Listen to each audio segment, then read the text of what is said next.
Hello students, मैं हूं मुकेश कुमार शर्मा और आप देख रहे हैं हमारे online study channel Hariom classes Jammu.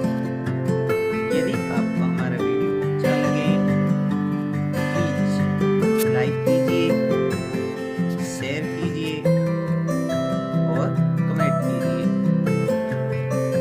आज हम पढ़ेंगे कक्षा 10वीं की पाठ्य पुस्तक स्पंदना के प्रथम पाठ के प्रश्नोत्तर।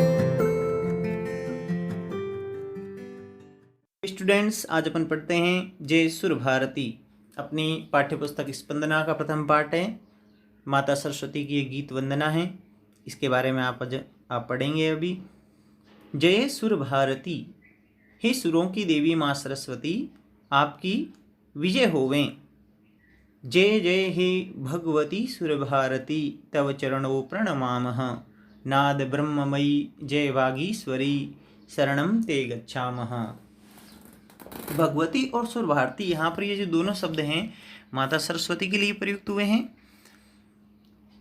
हे सुर भारती, हे सुरों की देवी माँ सरस्वती, जय जय हे, आपकी सदैव विजय होवें।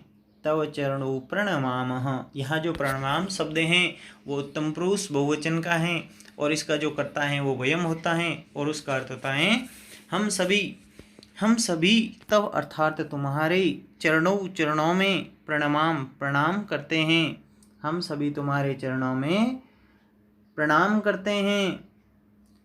नाद ब्रह्ममयी, नाद अर्थात ध्वनि, ब्रह्ममयी ब्रह्म शब्द की पवित्रता से युक्त, हे ब्रह्म शब्द की पवित्रता से युक्त वागीश्वरी, वाणी की ईश्वरी देवी माँ सरस्वती, आपकी सदैव विजय होवें। शरणम ते गच्छामः, हम ते अर्थात तुम्हारी शरणम शरण में, गच्छामः जा रहे हैं, हम तुम्हारी शरण में जा रहे हैं। दोबारा इस श्लोक को पूरा सा देख लीजिए। हे सुरों की देवी माँ सरस्वती, आपकी सदैव विजय होवें। तव चरणों प्रणमामः, हम तुम्हारे चरणों में प्रणाम करते हैं, नमस्कार करते हैं।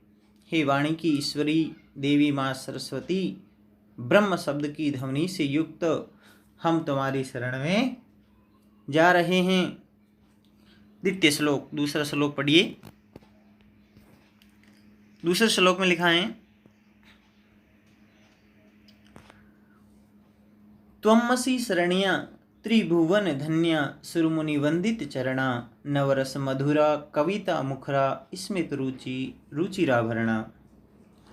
त्वमसि जो शब्द लिखा है इसका संधि विच्छेद होगा त्वम धन असि।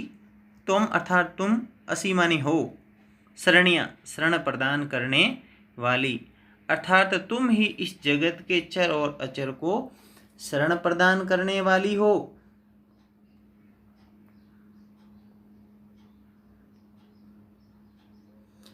त्रिभुवन धन्या, त्रि अर्थात तीनों, भुवन मानी लोकों में, धन्या मानी श्रेष्ठ हो, और तुम ही तीनों लोकों में श्रेष्ठ हो।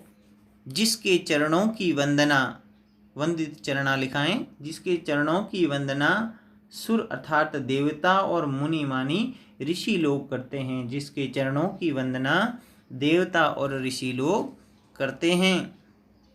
नवरस मधुरा कविता मुखरा, स्मित रुचिराभरणा। हे माँ सरस्वती, आप श्रृंगार आदि 9 काव्य रसों से मधुर हो। नवरस अर्थात 9 रसों से। नवरस कौन से होते हैं? जो काव्य की शोभा को बढ़ाते हैं। श्रृंगार, हास्य,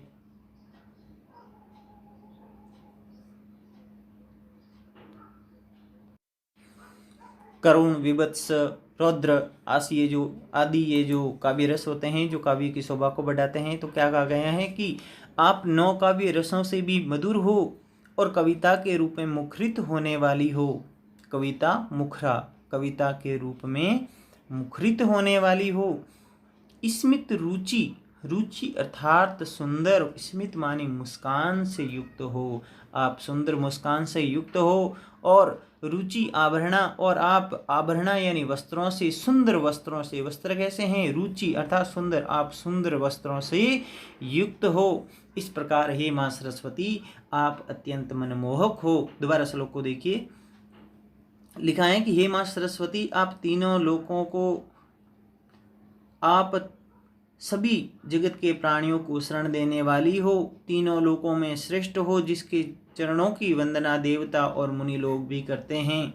आप नवरसों से मधुर हो, आप कविता के रूप में मुखरित होने वाली हो, आप सुंदर मुस्कान से युक्त हो और सुंदर आभूषणों से युक्त हो। इस प्रकार हे माँ सरस्वती, हे वाणी की ईश्वरी देवी शारदे, आप अत्यंत मनमोहक लग रही हो।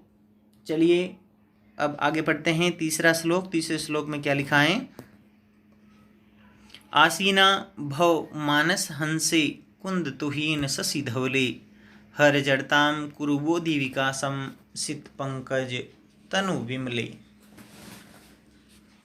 तो लिखा है इसमें, यहाँ पर जो लिखा है कुंद, कुंद अर्थात कुंद एक प्रकार का पुष्प होता है, तुहीन कहते हैं बर्फ को, शशि अर्थात चंद्रमा। अब कहा गया है कि कुंद के पुष्प के समान, बर्फ के समान, चंद्रमा के समान हे श्वेत वर्ण वाली माँ शारदे, आप मेरे मानस हंसे अर्थात मन रूपी हंस पर आसीना भव विराजमान हुए। कुंद के पुष्प के समान, बर्फ के समान और चंद्रमा के समान श्वेत वर्ण वाली हे माँ सरस्वती, आप मेरे मन रूपी हंस पर विराजमान होवे।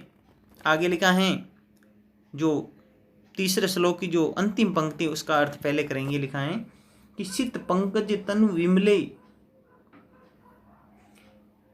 हे कमल के समान निर्मल शरीर वाली। पंकज अर्थात कमल कैसा है? सित मानी श्वेत, हे श्वेत कमल के समान, विमले अर्थात निर्मल, तनु मानी शरीर वाली, तन अर्थात शरीर होता है और तनु मानी शरीर वाली। हे श्वेत कमल के समान निर्मल शरीर वाली, आप मेरी जड़ताम अर्थात अज्ञानता को हर मानी दूर करके, बोधि विकासम बुद्धि का विकास कुरु मानी कीजिए। आप मेरी अज्ञानता को दूर करके मेरी बुद्धि का विकास कीजिए। पूरे श्लोक को देखते हैं। तीसरे को, कुंद के पुष्प के समान, बर्फ के समान और चंद्रमा के समान श्वेत वर्ण वाली हे माँ सरस्वती, आप मेरे मन रूपी हंस पर विराजमान हो और श्वेत कमल के समान निर्मल शरीर वाली हे माँ शारदे, आप मेरी अज्ञानता को दूर करके बुद्धि का विकास कीजिए। चलिए आगे देखते हैं चौथे श्लोक को। चौथे श्लोक में क्या लिखा है? ललित कलामयी ज्ञान विभामयी वीणा पुस्तक धारिणी, मति आस्तान्नो तव पद कमले अयि कुंठाविषहारिणी, जय जय हे भगवती सुर भारती तव चरणों प्रणमामः। आगे सरस्वती माता की प्रशंसा में जो शब्द लिखे गए हैं, ललित अर्थात तो सुंदर, कलामयी कलाओं से युक्त। इस पंक्ति में कहा गया है कि हे माँ सरस्वती, आप सुंदर कलाओं से युक्त हो, या फिर ये कह दिया जाए कि आप मनमोहक कलाओं से युक्त हो। ज्ञान विभामयी और ज्ञान की कांति से युक्त हो। विभा का मतलब होता है कांति, चमक, और आप ज्ञान की कांति से युक्त हो। वीणा पुस्तक धारिणी, और वीणा और पुस्तक को धारण करने वाली हो। नो, यहाँ पर जो नो शब्द आया है ये न से बना है। न मानी हमारी, मति मानी बुद्धि, तव मानी तुम्हारे, पद कमल यानी चरण कमलों में, आस्थान मानी लगी रहें। हमारी बुद्धि हैं वो तुम्हारे चरण कमलों में सदैव लगी रहें। अयि कुंठाविषहारिणी, हे कुंठारूपी विष का हरण करने वाली, हमारी बुद्धि तुम्हारे चरण कमलों में सदैव लगी रहें। जय जय हे भगवती सुर भारती तव चरणों प्रणमामः। हे भगवती सुर भारती, तुम्हारी सदैव विजय हुए और हम तुम्हारे चरणों में नमस्कार करते हैं। तो इस तरह से अपना ये पाठ हुआ है पूरा।